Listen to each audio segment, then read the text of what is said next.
So, the long-term and short-term debt cycle. Quick overview about this topic. What is it?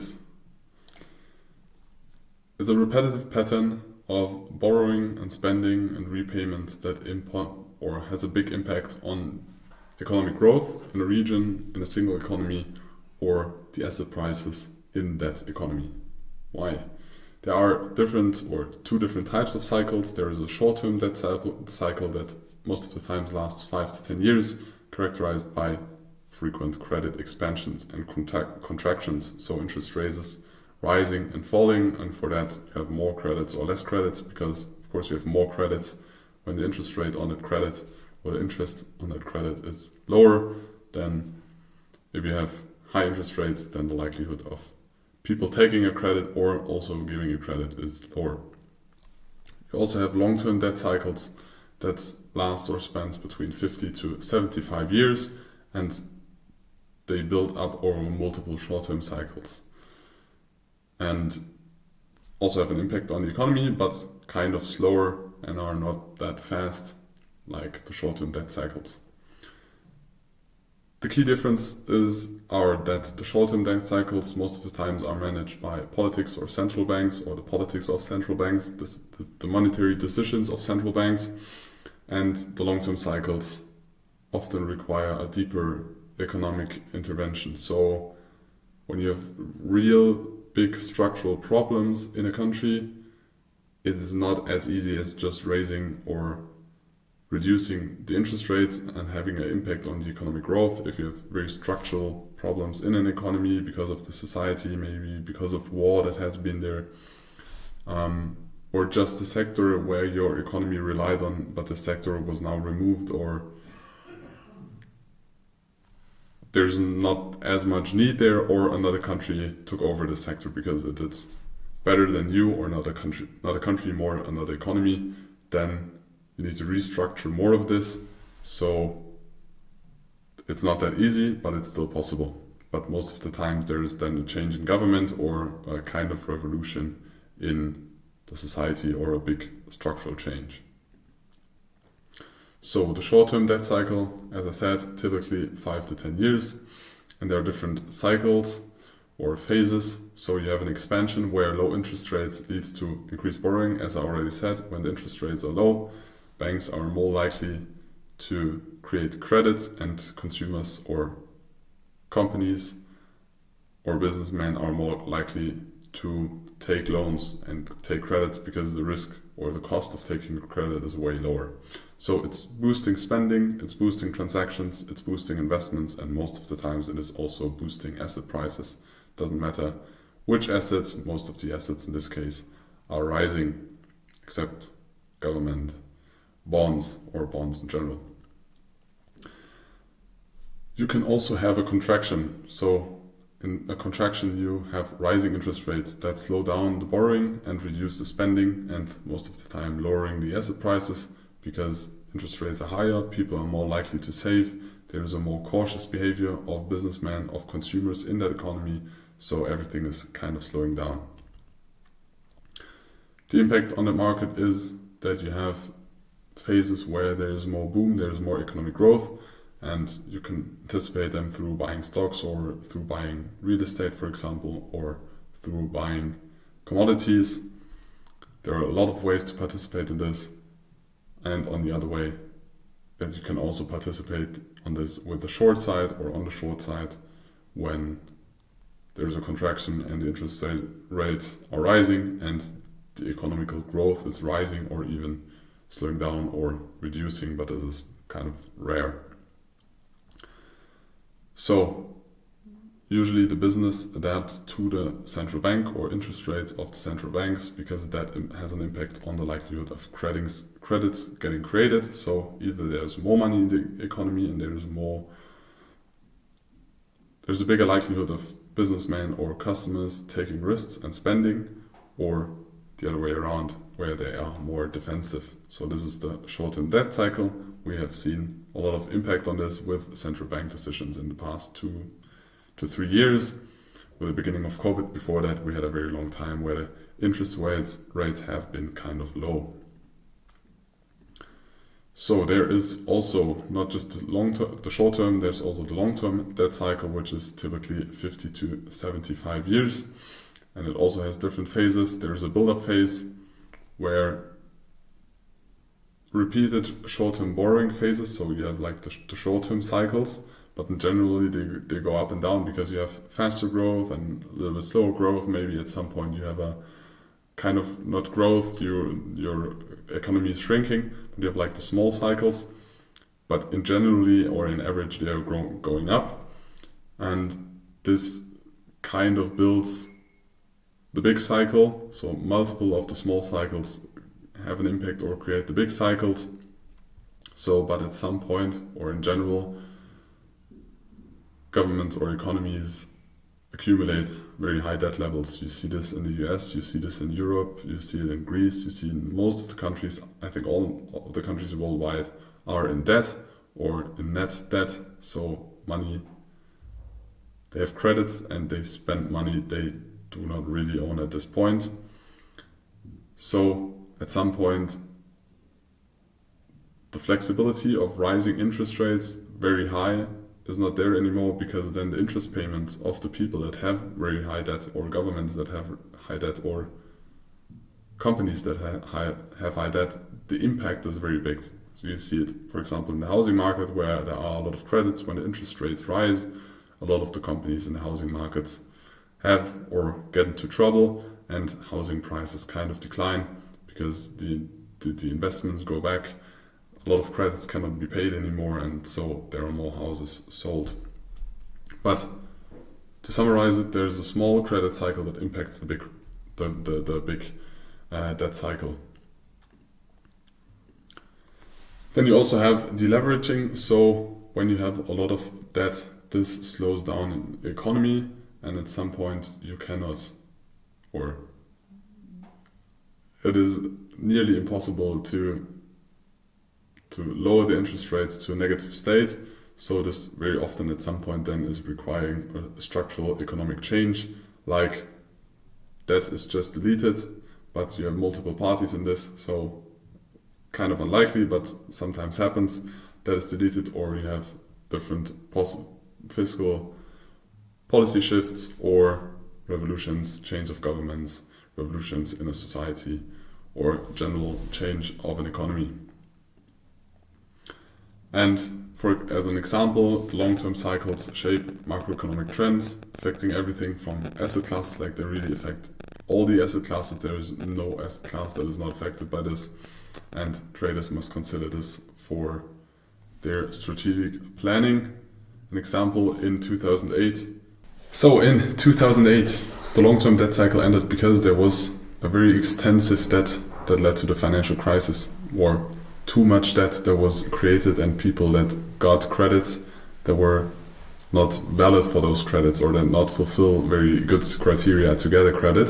So the housing bubble burst and massive credit defaults, and there was a big credit freeze, and this triggered a very fast deleveraging process where debt had to be reduced a lot very fast. And then the following process, you will know it nowadays, was a financial crisis for a couple of years. And that happened because the government needed to intervene in that credit cycle and stabilize the economy.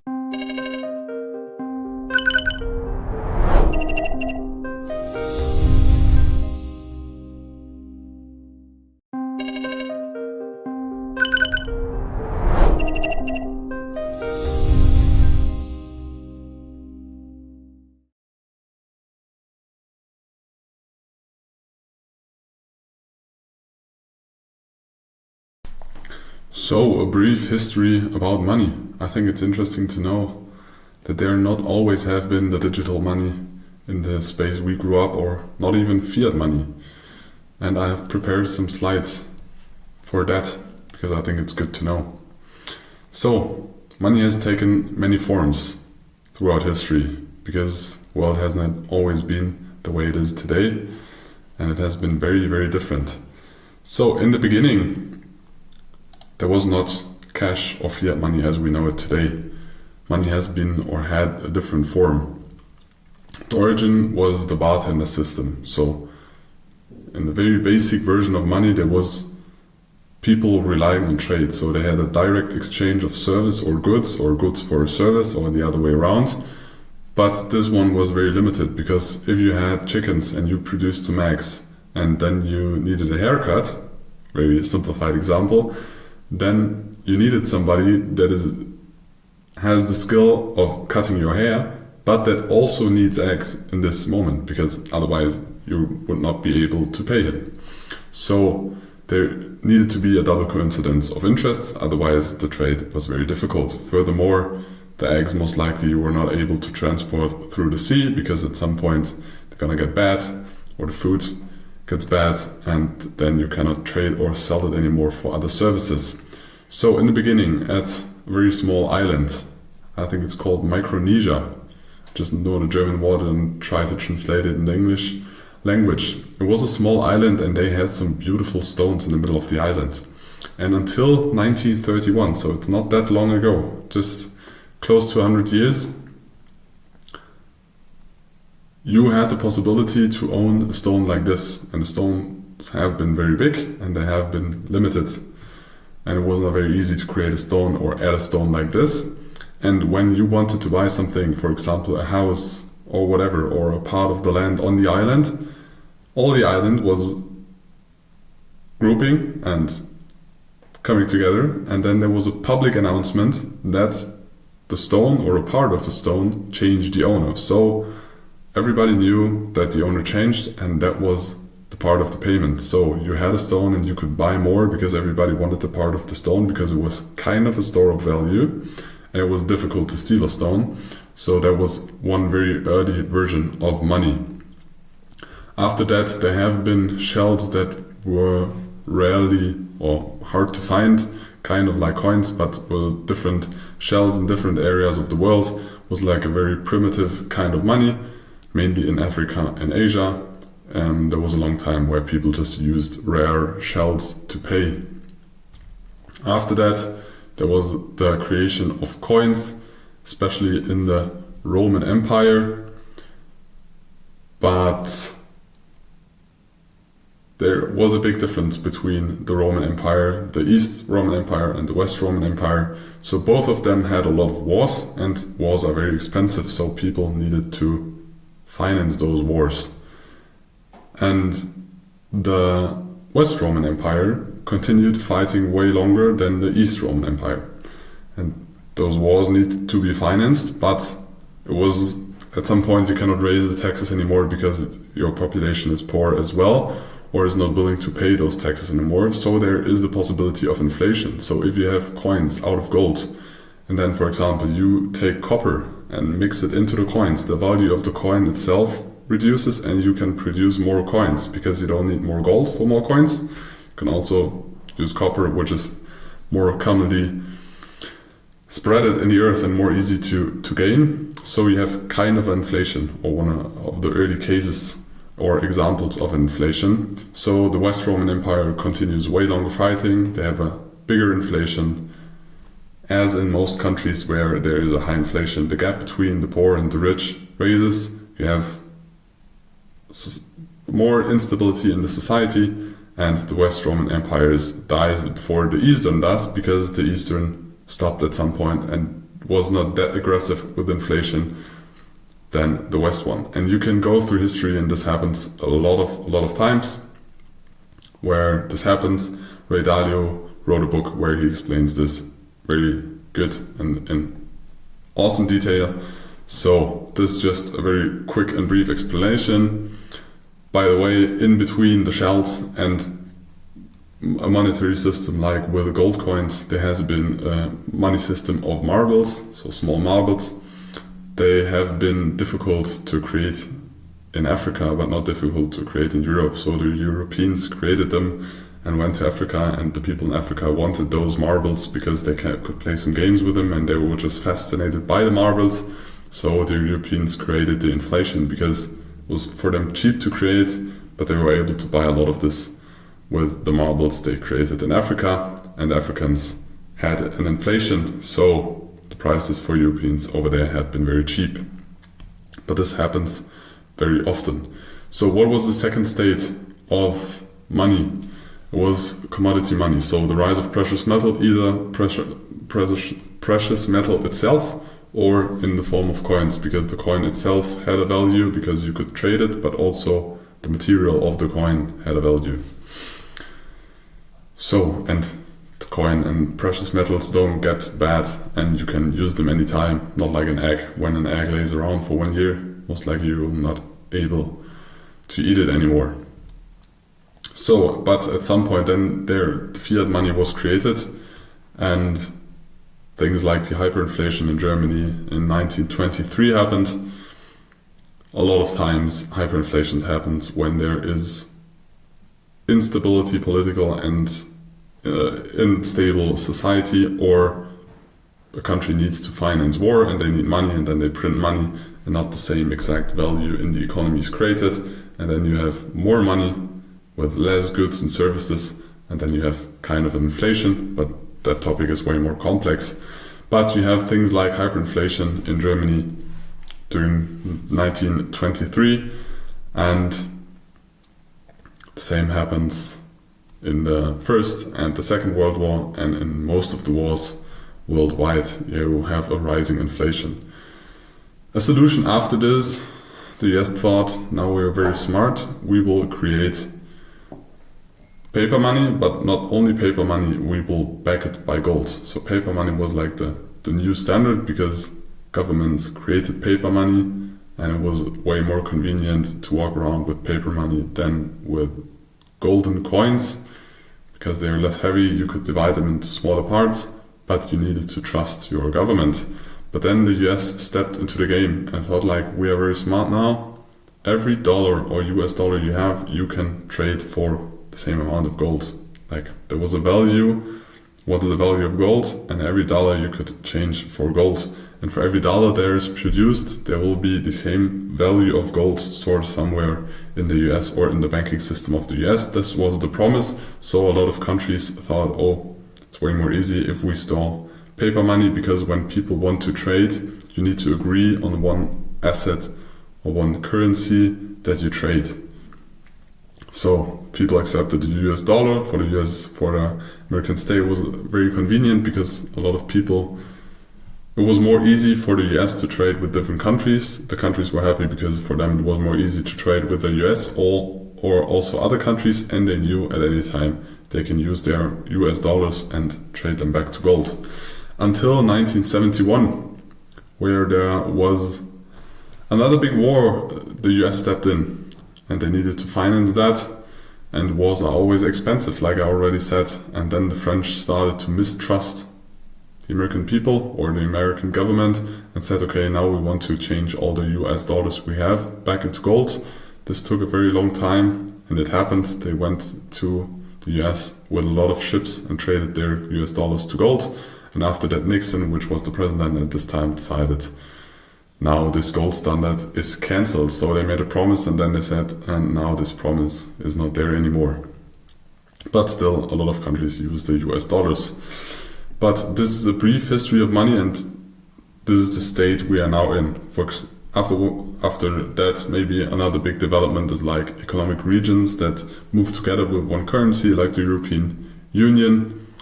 But this is like the main steps in the history of money summarized. So there was a gold standard and the fiat money. So it was a combination of, we have precious metals, but they are too heavy, they are inconvenient, you cannot divide them into small parts. So we combine precious metals as safety for fiat money. But when the gold standard was cancelled, it just relied on trust to governments and not trust to precious metals after 1971. And then 15 years ago, the digital age started. Cryptocurrencies have been created like Bitcoin. After that, the development has been more, and we have thousands of coins. Not all of them are viewed as currencies. Even Bitcoin, there is a big fight between, do you view Bitcoin as commodity or as currency? There are different opinions about this. In the end, it does not matter. It is a new asset class, and it's a new version of decentralized money, because there is no centralized exchange or entity that decides how much money is produced or how you use it. It's a decentralized democratic system, and a new step or development in the process or in the history of money. But why does money exist, and why don't we step back to the trading part and just trade? So you create something, or you have knowledge, or you have a service, and you trade this for something else. Because money is a medium of exchange, and it simplifies trading. Because there's no expiration date on money. You can divide it into very small parts, you can store it for a very long time, and everybody accepts it. So if you want to buy something and you live in an economic or in an economy or economical region, most of the people accept the same money.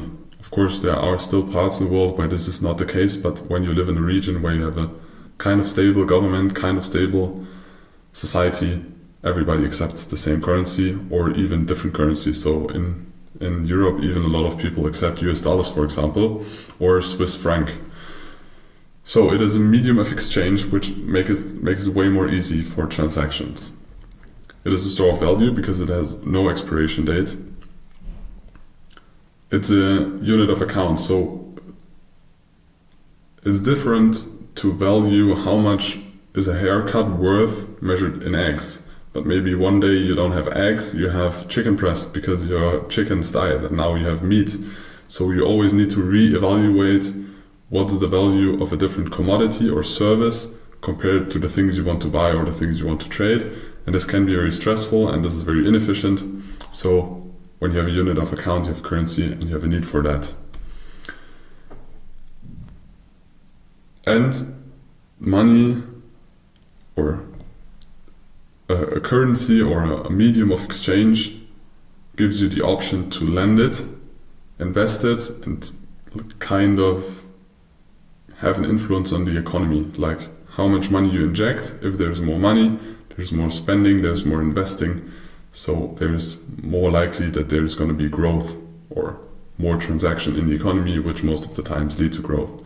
If you reduce the amount of money, you can reduce the speed of the economy growing, or you can reduce the transactions. So if there is a central entity, you can have an impact on the economic growth.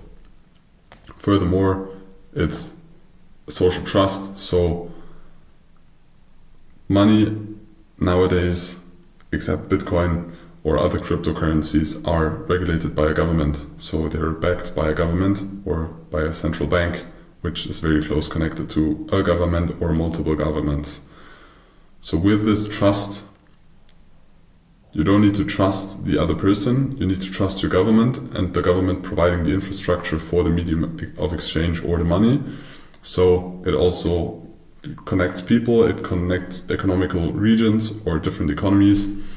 So there's also a positive benefit because back in the days when you had like two different villages next to each other and each would have their own medium of exchange, it's not necessarily that you trust the medium of exchange of the village next to you. Maybe you just trust your own. So this is like kind of a connecting factor.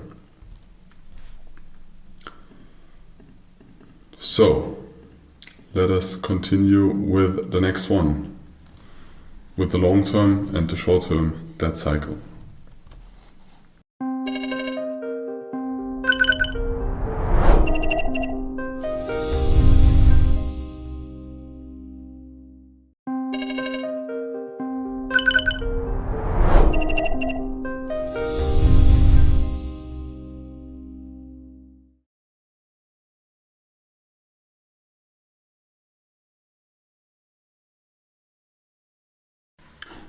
So let us start with the first part, beginner series 301, fundamental analysis.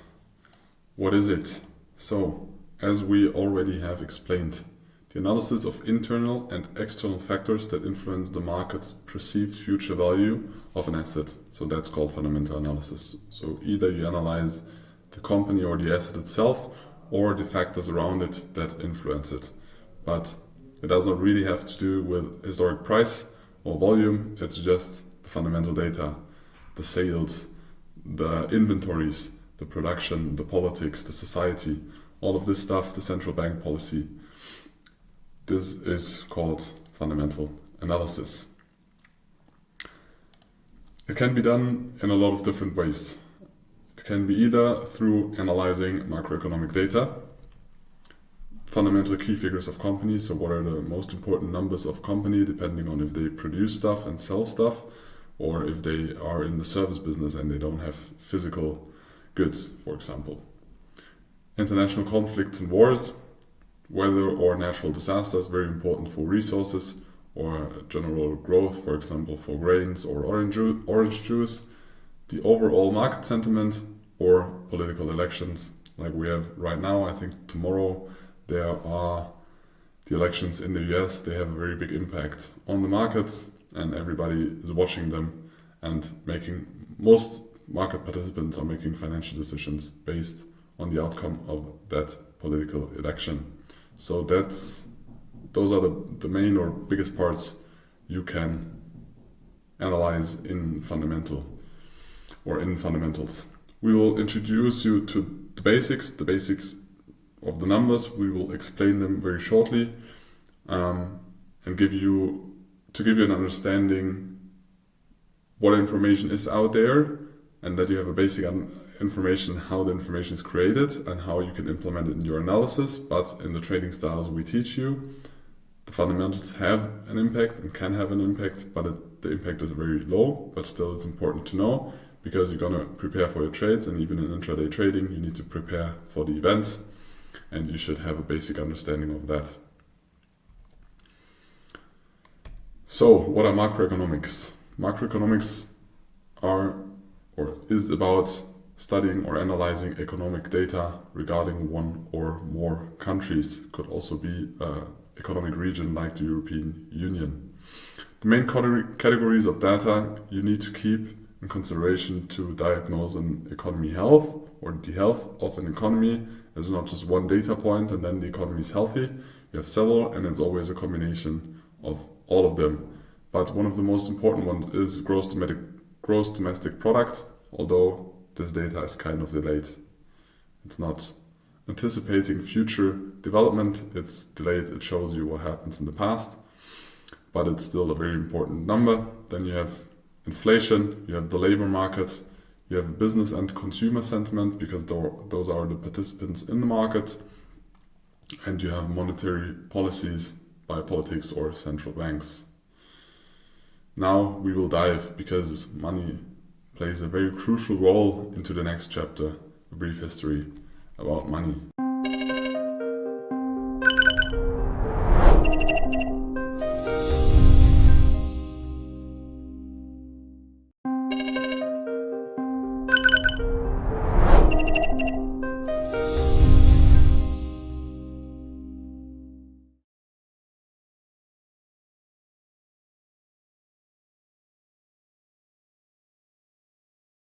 So inflation data, I think everybody of us heard of inflation in his lifetime, most likely, when he will watch this course, especially during COVID.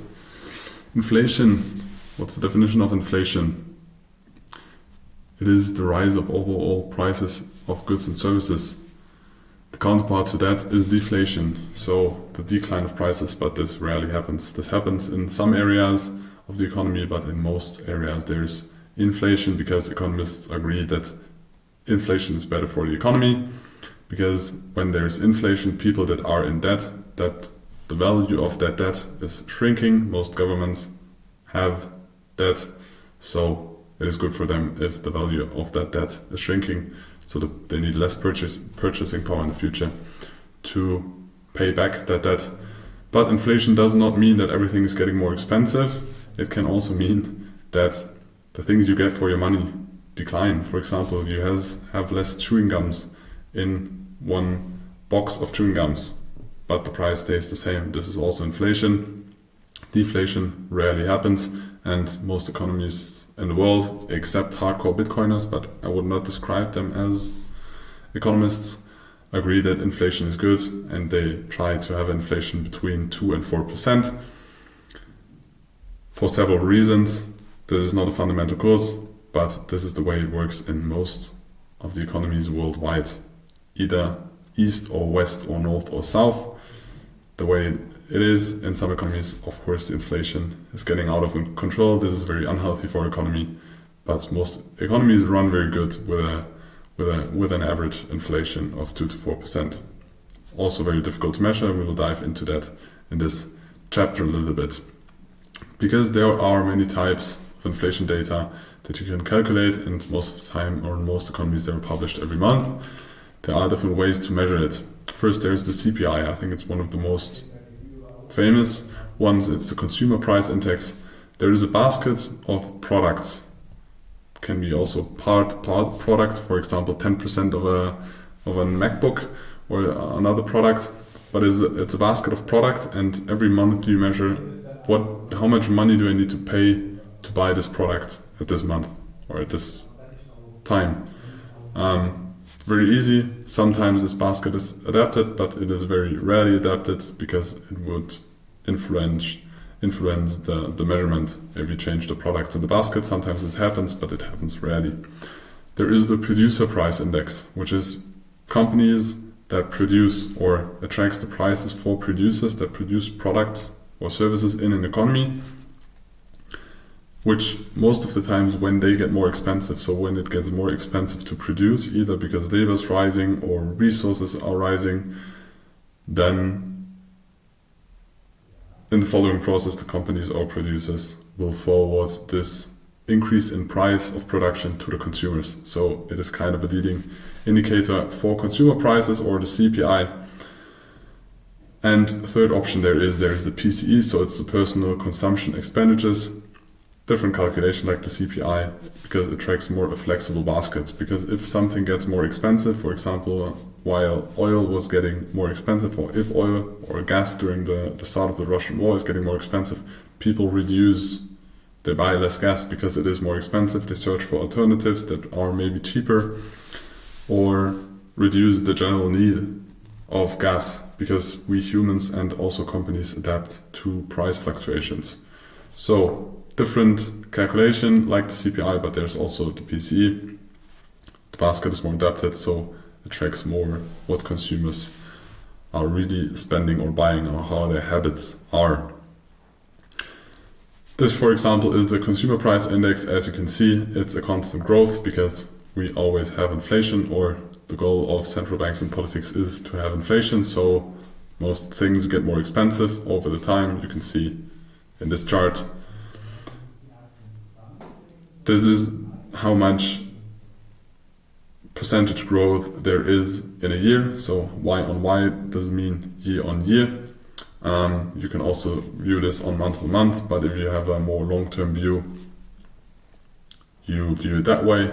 So you can put the growth rates more into perspective than you just look at the total chart. Yes, you can extract the same data out of this chart, but to analyze and put in perspective and context, this one is way more easy. So as you can see, sometimes there are phases that are overheated, especially during COVID, because 8% inflation is way too much, or even 6% inflation is way too much. That's why central banks raise interest rates, because they try to slow down the economy, and then they try to extract liquidity and tackle inflation, like we explained in the earlier or in the slides before. There is also a core CPI. So small difference. This one is the normal CPI. There's also a core CPI you should know about. The core CPI is excluding food and energy out of the calculation or out of the baskets, because food and energy are one of the most volatile, or are more volatile in that basket or in that calculation. So we have a more stable, more reliable information than in the normal CPI, because energy, there's just more volatility, and more volatility often makes it more difficult to make decisions based on that data. So it's excluded in the core CPI, also very relevant information. Furthermore, here's an example of the PCE year-on-year growth, kind of the same, but differentiates a little bit over the CPI. One exercise I can give you: take the CPI and take the PCE and display them in one chart, and maybe you will find some interesting behavior there. So the PCE can be a leading indicator, for example, for the CPI, because it is adapted more and it analyzes the personal consumption expenditure. So CPI tends to show higher inflation, but you as an individual don't really have that high inflation because you just have this inflation if you behave the exact same way, you buy the same products, but if prices rise, as I said, you're going to adapt your behavior. So this about the short and basic information about inflation, what inflation data there is, what are the differences. Now let us continue with employment data.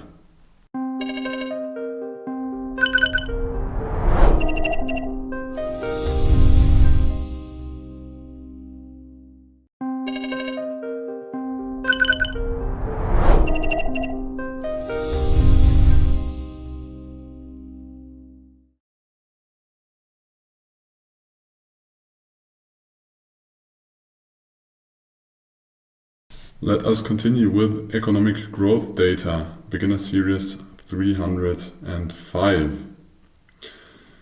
What is economic growth data? I think the most important or famous metric is GDP, the gross domestic product. It measures the country's increase in economic activity and growth rates, but there are different types to display this. We will talk about this in this chapter. Also, what is kind of linked or closely linked to the gross domestic product.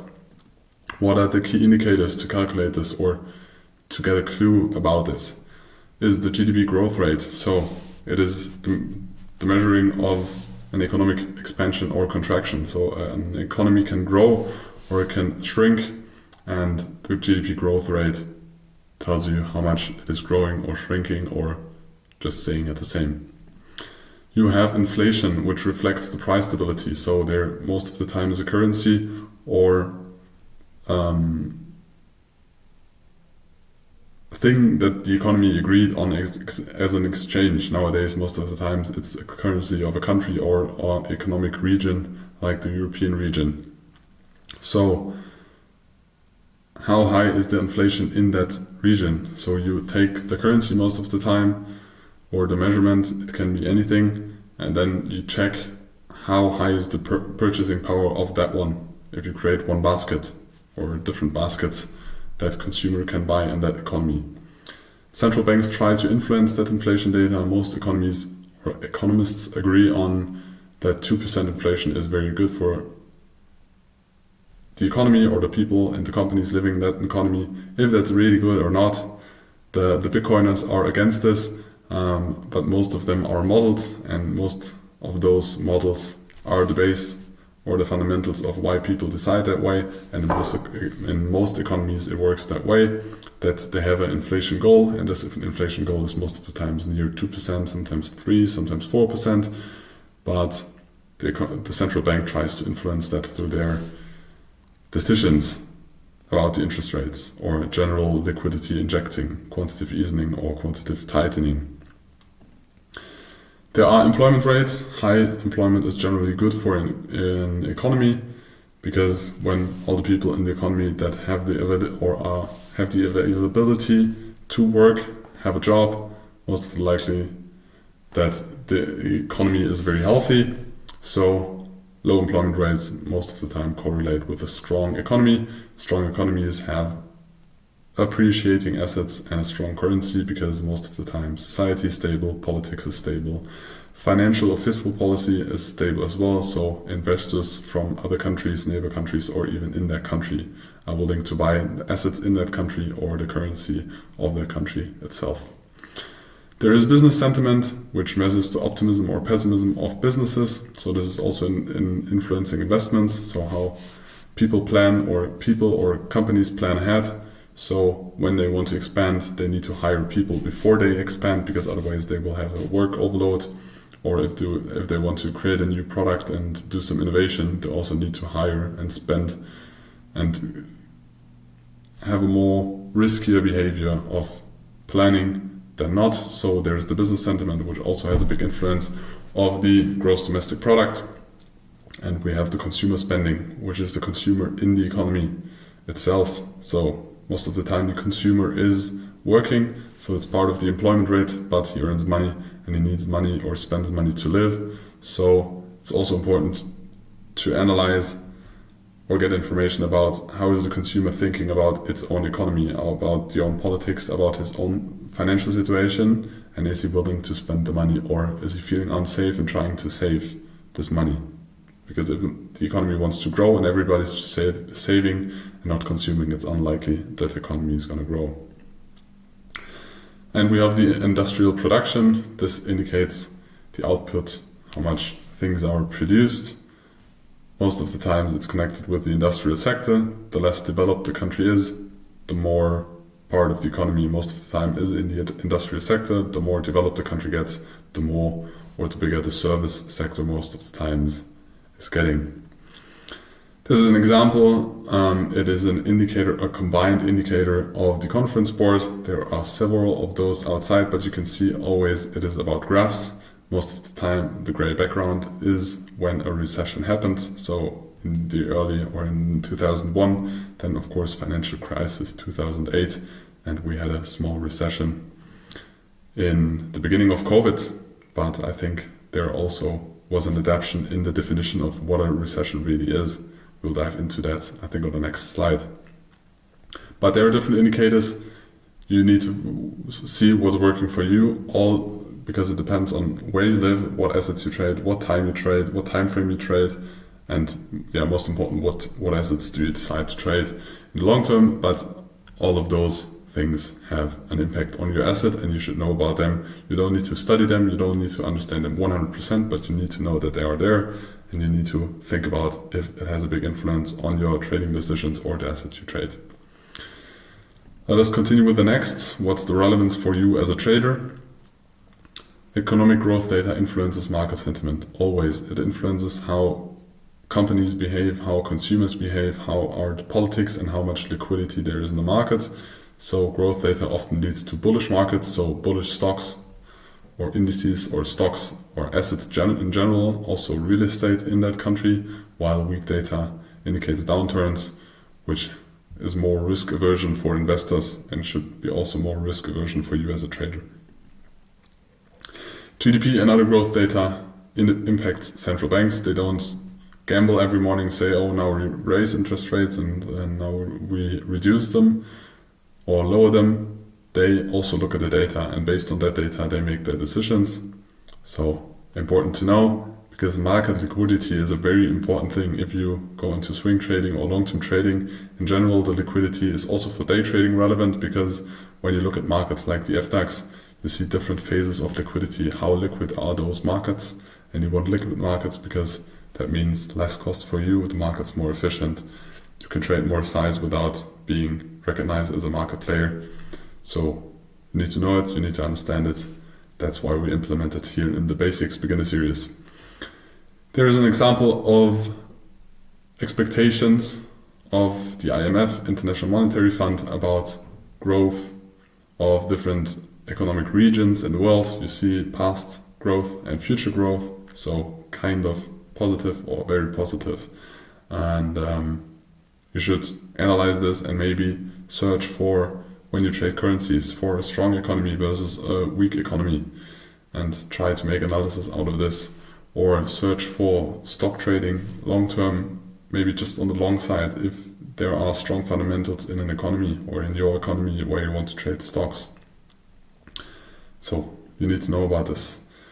Let us dive a little bit deeper into the gross domestic product. Let's just shorten it to GDP. So it measures the overall economic output of a country, measured most of the time in their own currency. It represents the total value of goods and services, so physical goods but also non-physical goods, produced in a country in a single year.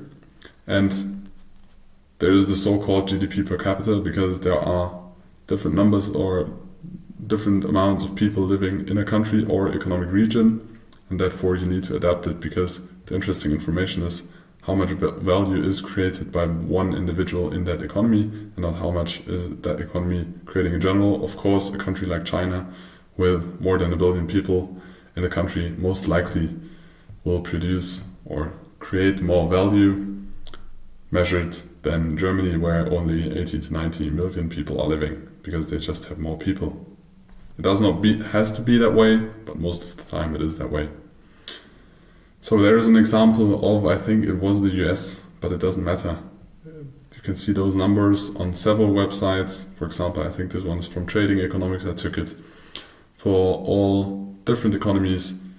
In the long run, it's most of the time an exponential curve because you have inflation and then you have interest on interest, and that's way the gross domestic product most of the time, or GDP in general, looks like. This now is the GDP in total, not per capita. This would be a crazy number for GDP per capita, but you can divide it through the people living in the US or working people in the US, and then you have your numbers. Furthermore, there is the GDP growth rate, because a chart like this one is very difficult to implement in your trading because there's not a lot of data you can get out of this chart. It's better to visualize and put in perspective if you take the GDP growth rate in percentage. So the GDP, or this one shows you how much an economy is growing on a yearly basis. It's calculated all 3 months, so 4 times a year, every quarter the numbers published, and 2 negative quarterly readings or publications of the GDP are the definition of a technical recession. So if there's a contraction in the economy, negative GDP, for 2 quarters in a row, then you have a technical recession. This is how the data looks like, and the central banks want to impact this GDP growth or the economic cycles because they don't want spikes like this to the upside and to the downside, because this is less sustaining. They want a more constant growth. You will always have volatility, but the central banks try to reduce that volatility, that you don't have boom and bust cycles like in meme coins. You should more have a constant growth, and that's the goal of the central bank or the politics. Of course, COVID was a special situation, so you see in the beginning you had lockdowns, people needed to adapt, people have not been working, a lot of logistics have been blocked, but after that there was very strong growth because a lot of things that we're not able to do here, or problems that were popping up because of the COVID situation, have been solved here. But still the people needed to live, companies needed to produce, things needed to be transported around the globe. But the central bank is trying to minimize this boom and bust cycle, so it's more stable. But one of the best numbers is the real GDP growth. It's the most reliable GDP data because it is adjusted for inflation. You can grow when you have inflation every year, so just the value or purchasing power of the things you measure your economy in is declining. Then you have growth without, or you think you have growth without really having growth. So you adapt it for the inflation, and then you get a chart like this. Again, recessions are highlighted in gray. You should do this for every country, because when you have 2% inflation, your economy needs to grow more than 2%, otherwise your economy stayed the same size.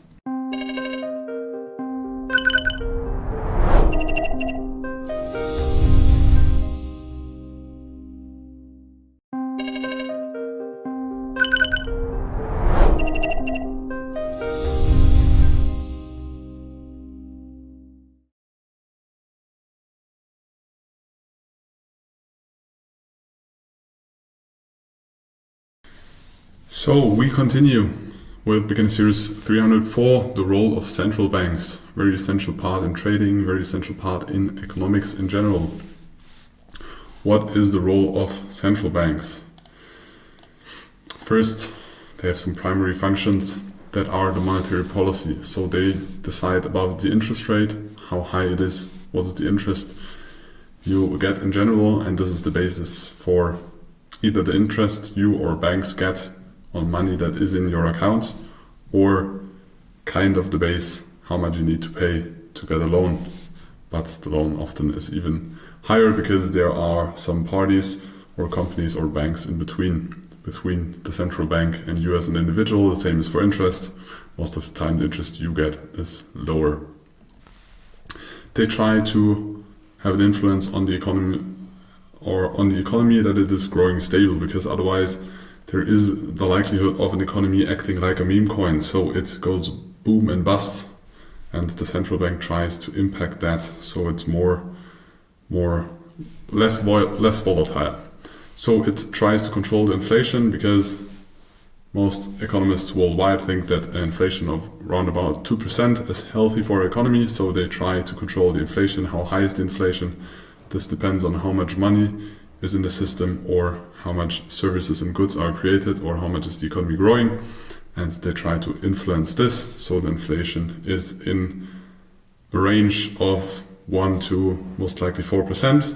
But as we all know, sometimes during COVID or during wars or during social disputes or economic difficult situations, inflation of course can be higher, but there are also cases where inflation is lower. So they try to protect the purchasing power of the fiat or the stability of the currency, sometimes good and sometimes maybe shit, depending on the country you live in and depending on the people that decide about this.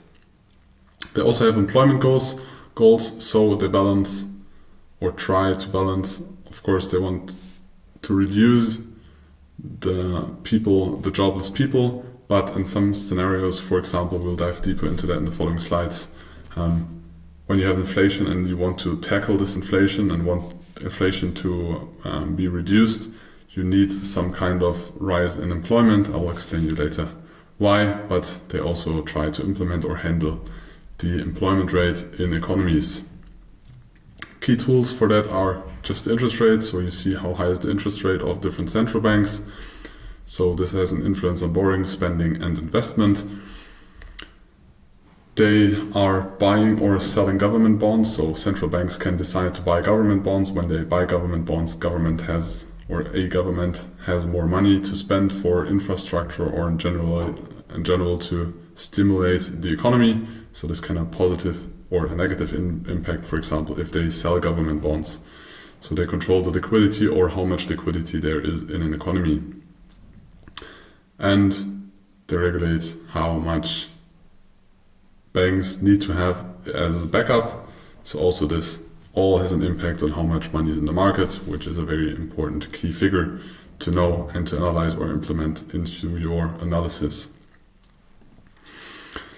The key influences on market cycles are lowering interest rates can cause market rallies, because if there's more liquidity, there's more likelihood that people try or companies have riskier behavior, so they are interested in risking more, or the economy is growing, they hire more employees, they pre-produce stuff that are maybe gonna sell at a later point. So if there's more liquidity, most of the market's ready, so stocks go up. Stocks only go up? No, of course not. But when the liquidity is very low and there's a lot of capital flowing into the economy long term, asset prices will rise, also because a lot of time there's going to be inflation following as well. Rate hikes can cool down overheated markets, so if an economy is growing too strong or asset prices are rising too fast, they can raise the interest rates so they can reduce the liquidity. They can also sell government bonds, but in general, when they rise or interest rates are rising, the likelihood of credits or people taking or companies taking credits is lower, so there's less liquidity, less transactions, and less activity in the economy in general, so most likely less growth. There is quantitative easing and quantitative tightening.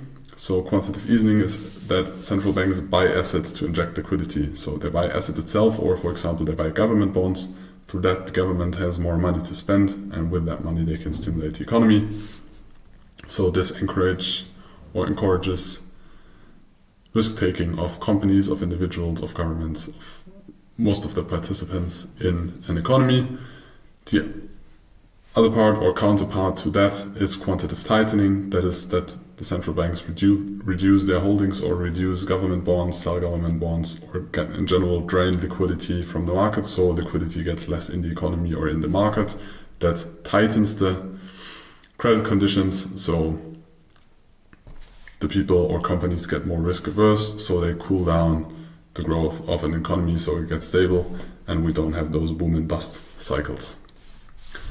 Furthermore, what are the impact for you as a trader? You need to understand the central bank policy and what the impact of central bank policy decisions have on the markets. You see, when there is a central bank decision, it doesn't matter in which economy or country, it has a very big impact on the currency, on the assets of the country, on the real estate of the country.